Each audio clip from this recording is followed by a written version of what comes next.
Hello, কে বলছেন? জি আমি আবির। গতকাল আপনি রাতে বৃষ্টিতে ভিজছিলেন, ঠিক ওই সময় আপনার একটা ব্যাগ রাস্তায় পড়ে যায়। হ্যাঁ রাইট, আমার ওয়ালেটটা আপনি পেয়েছেন? জি আমি আপনাকে কোথায় এসে দিবেন আমি অ্যাড্রেসটা পাঠিয়ে দিচ্ছি, প্লিজ টাইমলি চলে আসবেন। হ্যাঁ, এক্সকিউজ মি, আপনি আবির? আমি খুবই কিউরিয়াস ছিলাম যে আপনি আসবেন কি আসবেন না। এখান থেকে কিন্তু আপনি আমাকে 100 টাকা লোন দিয়েছেন। মানে মানে আমি নিজেই আসলে 100 টাকা এখান থেকে নিয়েছি, আমার আসার ভাড়া ছিল না তো। আপনি তো খুব মজার মানুষ। টাকা কোনো বিষয় না, দেখেন আপনার অনেক টাকা তাই না? আমার না, আমার বাবার অনেক টাকা। আপনি 100 টাকা রাখেন, এটা বকশিস না, আপনার যাওয়ার ভাড়া। এটা লাগবে না, 100 টাকা দিলাম না। আমি তো অটোতে করে আসছি, আবার অটোতে করে যাবো। 20-40 টাকা আর 60 টাকা এরপরে থাকবে, যেটাতে আমি চাটা সব সমস্যা কি? এটা তো অনেক হিসেবে। কি করেন আপনি? কিছুই করি না, বিদেশে যাওয়ার ট্রাই করি কিন্তু হচ্ছে না। বিদেশ যাবেন কেন? দেশেই তো এখন কত কিছু করার।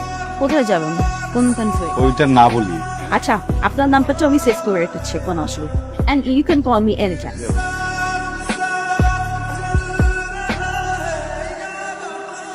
কি রে, তোর না এজেন্সিতে যাওয়ার কথা? বিকেলে যাবো না। বিকালে কেন? এখন যা। মা আমার এত মাথা ব্যথা করতেছে, আর রোজ অনেক বাইরে, বিকালে যাই।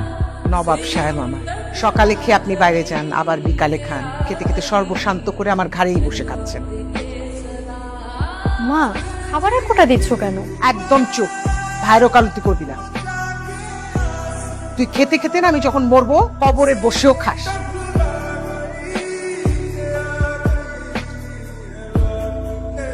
বলো আবির, ভাই ছবিগুলো একটু রাখেন।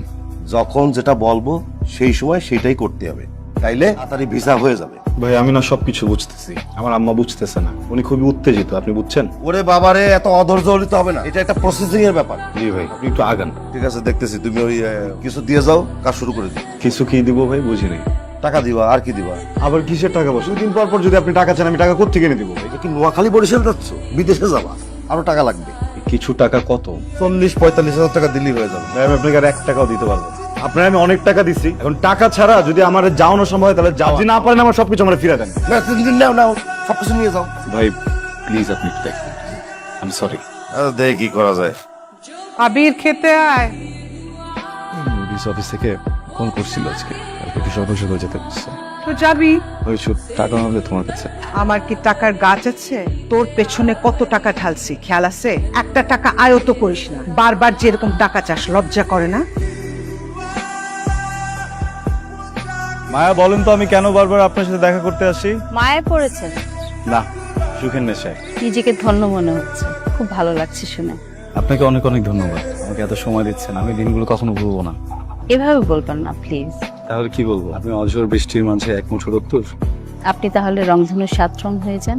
সেটা সম্ভব না। চলুন। কেন, আর একটু থাকি না?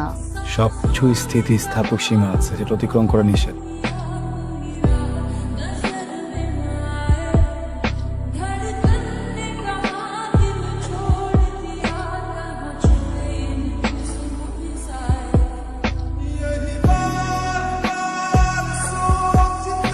এই যে নবাব জাদা, দয়া করে একটু খেতে নামেন। আপনার মতো বেকার তো আমি না, সারাদিন কাজ করি, আমার তো বিশ্রামের দরকার আছে। নাকি খাওয়া নিয়ে বসে থাকবো সারাদিন? ভাইয়া, মন খারাপ করিস না, খাবারটা রেখে গেলাম, প্লিজ খাবারটা খেয়ে নিস।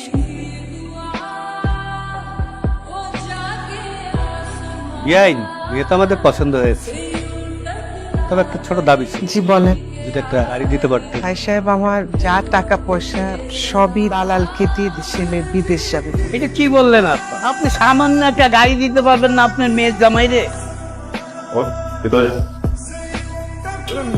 এটা কি ঠিক হলো? আসসালামু আলাইকুম। ওয়ালাইকুম আসসালাম। আপনি কি কোনো কোম্পানি থেকে আসছেন? না না আন্টি, আমি মায়া। আমি আসলে এসেছিলাম আবিরের খোঁজ নেওয়ার জন্য। ও কোনো ঝামেলা করছে? ঝামেলা না, ও দেশ চলে গেছে।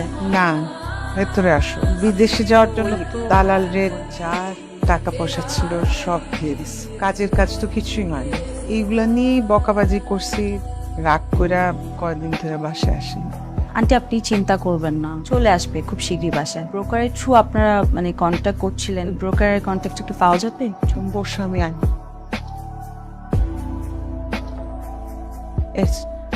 ওকে আন্টি, আমি দেখছি কি করা যায়, আপনি কোনো চিন্তা করবেন না। বলেন ম্যাডাম, কি হয়েছে? আপনি শফিক সাহেব? জি জি জি, পুরোটাই সফিক। আমি আবিরের ব্যাপারে কথা বলতে এসেছি। না, আবিরের ব্যাপারে কথা বলে কোনো লাভ নেই, কারণ ওর কপালে বিদেশ নেই। ওর বিদেশ যেতে আর কত টাকা লাগবে? আপাতত যদি 45,000 টাকা দিতে পারে, তাহলে মনে করেন যে আমি একটা প্রস্তুতি নিতে পারি আর কি। 60,000, 60,000 টাকা। এটা তো ঠিক আছে গেল। এক সপ্তাহের মধ্যে ওকে পাঠানোর ব্যবস্থা হবে। ভিসা হয়ে গেলে বাকি টাকা আপনাকে পাঠিয়ে দেবো। আর যদি না হয় তাহলে কি হবে জানেন? কি হবে বলো? হাজতে হয়ে যাবে, বললাম তো হয়ে যাবে। হয়ে গেলে ভালো। ম্যাডাম, আপনি যে এই যে এতগুলো টাকা দিলেন আবিরের জন্য, আপনি আবিরের কি হয়? শুভাকাঙ্ক্ষী। আসসালামু আলাইকুম খালাম্মা। আবিরের ভিসা হয়ে গেছে, কি বলো? এখন যে কোনো মুহূর্তে ও বিদেশে যেতে হবে। সত্যি? আবির তোর ভিসা হয়ে গেছে। মামা, আমি তাহলে যাই। এই তোর ভাইয়ের ভিসা হয়ে গেছে। সত্যি? তুমি আমাকে বিশ্বাস করতো না। বিশ্বাস তো করি।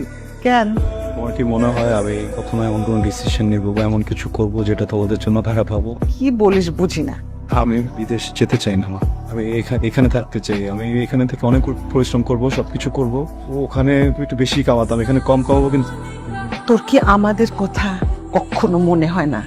সব সময় নিজের যেটা ভালো লাগে সেটাই করবি। বিদেশ যাইতে ইচ্ছা করছে, সব টাকা দিছি, এখন আবার যাবি না। এটা ঢং। তোর মতো স্বার্থপর আমি আমার জীবনে দেখি নাই। আমি দোয়া করি আমার শত্রুরা যেন তোর মতো ছেলে না। মা, ছাড়। কি হয়েছে ভাইয়া? তুই যাবি না কেন? মা এত কষ্ট করে এত সব করলো, আর তুই এই সময় এসে বলতেছিস যে তুই যাবি না। ভাইয়া বল আমাকে কি হয়েছে? তোকে মায়ের কথা বলছিলাম না? হ্যাঁ। কেন যেন আমি মেয়েটার মায়ায় আটকে গেছে।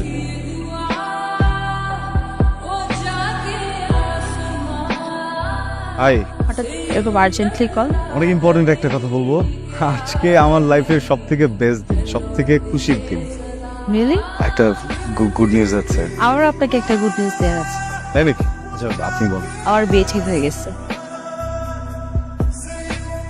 কংগ্রাচুলেশনস। Thank you. আমি আজকে কার্ডটা আনতে পারিনি, নেক্সট ডেতে কার্ডটা নিয়ে আসবো। ফ্যামিলি সহ আসবেন।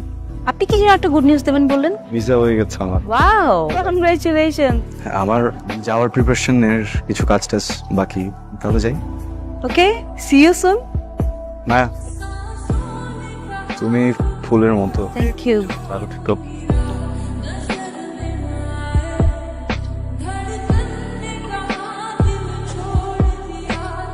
হ্যালো মায়া, জি। আমি আবিরের মা। তোমাকে একটা জরুরি কথা বলার জন্য ফোন করছে।